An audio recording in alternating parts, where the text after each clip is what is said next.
Part I, the house in the sinkhole, and one had lived in Drescher House for 57 years. It stood on the edge of town, sunken halfway into a sinkhole that had opened during a thunderstorm in 1968. Half the structure had collapsed into the earth, but the rest miraculously remained standing, listing to the side like a crooked spine. Its windows were shattered, its chimneys hollow. Ivy climbed its brickwork like a slow, suffocating hand. Children dared each other to touch the door. Teens broke in 4 midnight dares and came back white-faced and silent. No one ever stayed long, and no one stayed overnight. Until now. Chapter 1 Invitation. When Eli Morgan received the letter, he thought it was some kind of scam. You have inherited the property known as 1340 Lockridge Lane, commonly referred to as the Drescher House. To claim ownership, presence is required by midnight on the 3rd of October. No other documents are needed. There is no return address, only a wax seal depicting a crow with a key in its beak. Eli didn't believe in curses or ghosts. He was a structural engineer by trade, a skeptic by nature, but he had no family left.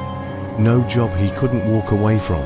Something about the letter felt directed, personal, like the house knew his name before he was born. Chapter 2 First descent. He arrived just before dusk. The house loomed like a forgotten god, half swallowed by the earth. The ground around it was uneven and soft, like it might open again. The front door stood ajar. Its hinges shrieked when he pushed it open. Inside, silence and dust. Every surface was coated in the grey memory of time. Wallpaper peeled like shedding skin. The chandelier above was coated in cobwebs. The fireplace was filled with the remains of birds, and in the center of the room, waiting on the table, another letter. You came. That means it's begun. Leave before the dark notices you. Chapter 3 Nightfall. He tried to leave. Of course he did. The door slammed shut behind him the moment he turned. No amount of pulling, kicking, or swearing would open it. His phone, no service. The windows, boarded from the outside, nailed and reinforced. The air grew colder as the sun sank. The wind howled through the holes in the roof, like a woman singing backwards. He lit a fire in the hearth. The warmth felt like an illusion. At midnight, something whispered through the keyhole. Hello, Eli. Party the voices beneath. Chapter 4 A house with 2 hearts. Eli didn't sleep that night. He sat by the fire until it burned to embers, listening to the shifting bones of the house. Footsteps moved in rooms above him, even though the second floor had caved in long ago. Occasionally, something knocked from under the floorboard, soft and rhythmic, like it was trying to learn how to knock like a human. The walls pulsed with sound, not creaks, breaths. Chapter 5 A map of forgotten rooms. At dawn, Eli began exploring. He found doors that didn't open to anywhere, just walls behind them. Other doors, though, opened to rooms that shouldn't exist. There was a music room where every piano key had a tooth embedded beneath it. A pantry filled with jars of ash labeled with names. A parlor where the mirror only showed the room behind him, never his reflection. At the end of a hallway that curved in a way geometry should forbid, he found a staircase descending into earth. The house had a basement, but on the blueprints he found tucked behind a cracked portrait of a woman with no eyes. There was no such basement listed. It was labeled simply, The Root. Chapter 6 Whispers in the Root. He descended into the darkness. The air grew thick, wet, mouldy. The walls here were smooth, not brick, almost organic, like they had grown, not being built. He used his flashlight sparingly. The battery was low, its beam cut through the black, landing on objects scattered like offerings. A child's shoe, a rusted birdcage, a wedding veil soaked in dried blood, a handprint on the wall, pressed outward from within, and deeper still, the well. It wasn't water at the bottom. He knew that by the smell. It was something else, and when he leaned over the edge to look, it whispered in a voice he recognized, Eli, don't you remember what you gave us? Chapter 7 The Dream That Wasn't That Night. Eli dreamed of a boy with his face, a little boy running through the house, crying, Mommy. The shadows are coming out of the floor again. A woman lifted him up, face blurred, only her voice clear. Shh. They only come when you forget who you are. He woke up with mud on his shoes and dirt under his fingernails. Had been sleepwalking, or the house had walked through him. Part 3, The Feeding Place, Chapter 8, The Room with No Sound. The next morning, Eli awoke to find the fire still burning, even though he hadn't lit it. In fact, he hadn't even gathered wood the night before. The flames burned cold and colorless silent. The crackle was gone. The room around it was mute. No footsteps, no wind, no breath. Only one thing still made noise: the clock. It struck 3:33. Even though Eli was sure it had just turned 6 a.m., he checked his phone. No signal, no time, no battery. Chapter 9, The Portrait Room. The house was changing. Every time Eli turned a corner, things were slightly different. Windows that weren't there before, paintings that blinked when he wasn't watching. One room was filled entirely with portraits, all of the same man. Eli stared at one for a long time, trying to place it. Then it hit him. It was his face, but older, thinner, eyes black, the brass plate beneath red. Eli Morgan, witness 5, consumed. He turned. A second version of the same portrait now hung beside it. Only now, his mouth was missing.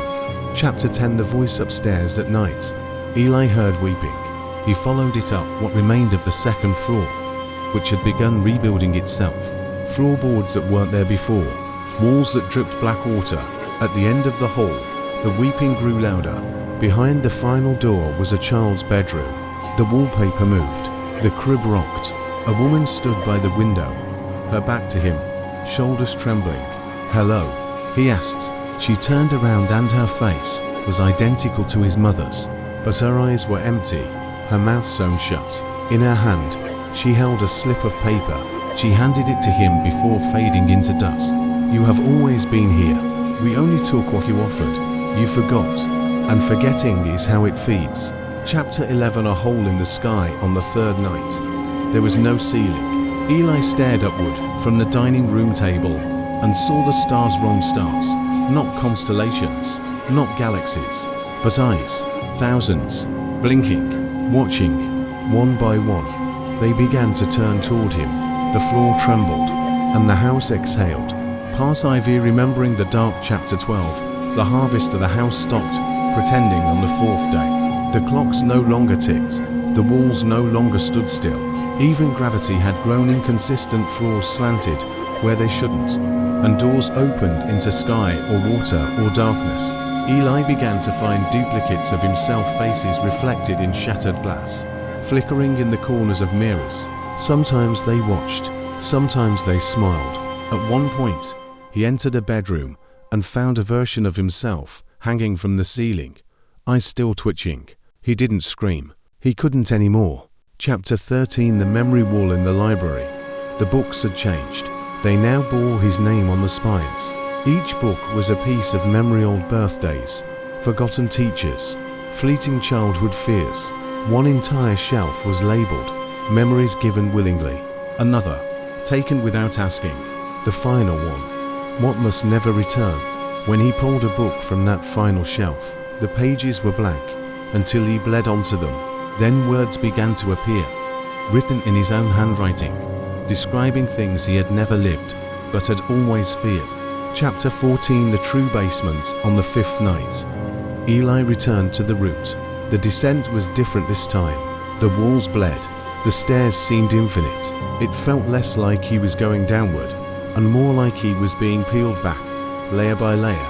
The well still sat in the center, but now there was a rope hanging into it. He gripped it, and the second his feet left the floor, he remembered everything. Chapter 15, What he was born in the house, not in a hospital, not in a town. Here, the Morgans had fed the house for generations through memory, madness, and sacrifice. It needed identity to live. It couldn't survive without self-awareness to consume. His mother tried to escape with him when he was just a baby. She failed, but not before she gave the house part of herself, enough to blind it for decades.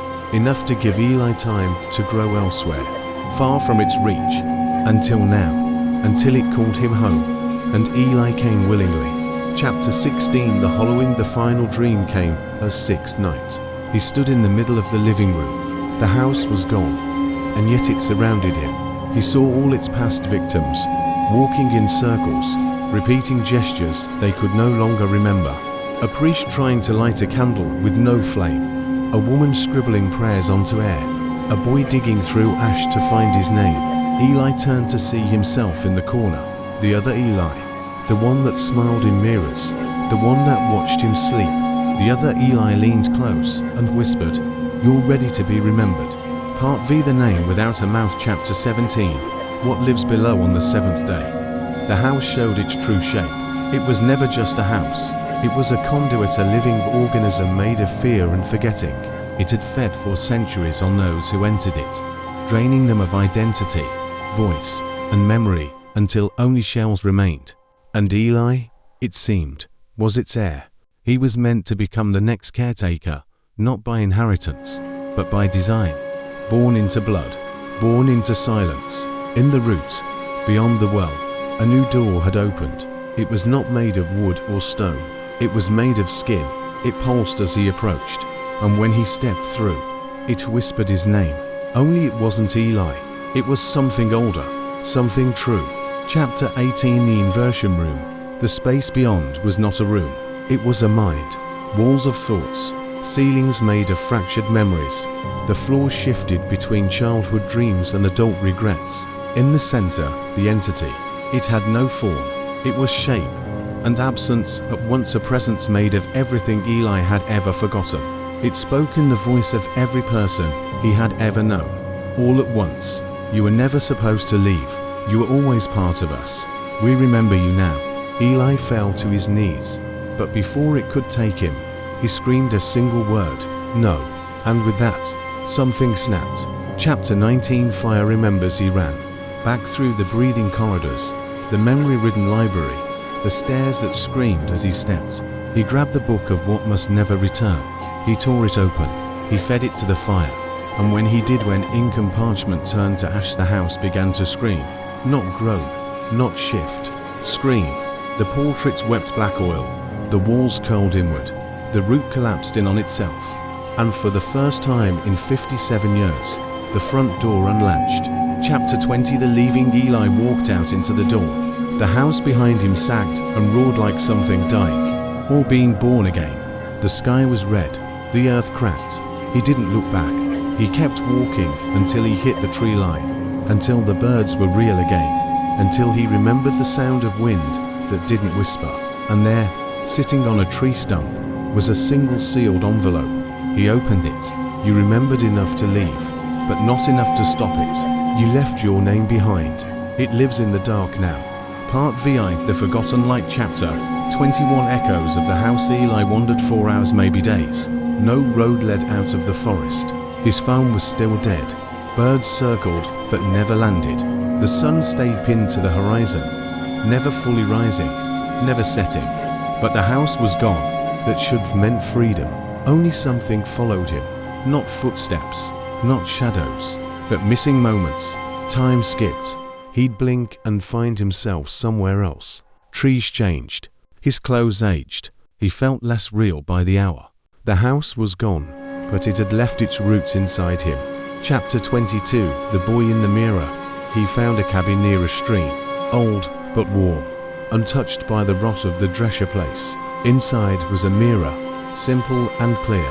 He looked into it, and the boy was back, the younger version of him the child had seen in dreams. But now the boy spoke aloud. You left me down there. I remembered. You ran. Eli backed away. You're not real. The boy stepped out of the mirror, and the world shifted. Chapter 23. The Last Witness. The boy dragged him through memories like doors. Birth. His mother whispering a lullaby in a dark nursery. Youth. Crying in a closet, while voices screamed through the walls. Teenage years. Foster homes. Empty names. Paperwork lost.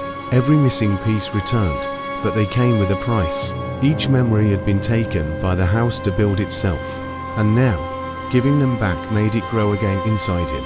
Every truth he reclaimed was another room rebuilt. Every trauma relived was another hallway lit. The house was no longer in Vermont, it was in him. Chapter 24. The Choice. Back in the dream route. Now inside his skull, the entity offered him the final truth. If you forget again, you'll be free. You'll wake up in a city. You'll live a normal life. Well, keep the pain. But if you remember, you become us. Eli stood in the shifting void. Around him, 1,000 versions of himself screamed, wept, burned. He looked down at his hands. His fingerprints were gone. He asked one question. If I become you, does it stop? The entity laughed. It sounded like 100 doors slamming shut. No, it begins. Chapter 25, The Hollowed One. He chose memory. He chose pain. And with that, he let the house build itself fully inside him. Room by room, year by year, sorrow by sorrow. His name was no longer Eli Morgan. It was the archivist, a man with no home, wandering endlessly, collecting memories, especially those people try to forget. When strangers have sudden nightmares of sunken houses, when children speak to the mirror and say they met a man with black eyes, when your reflection stares too long after you've turned away, that's him. Still walking, still remembering, still feeding the dark. The end. Thanks for the watching. Subscribe if you want to see more videos on this channel.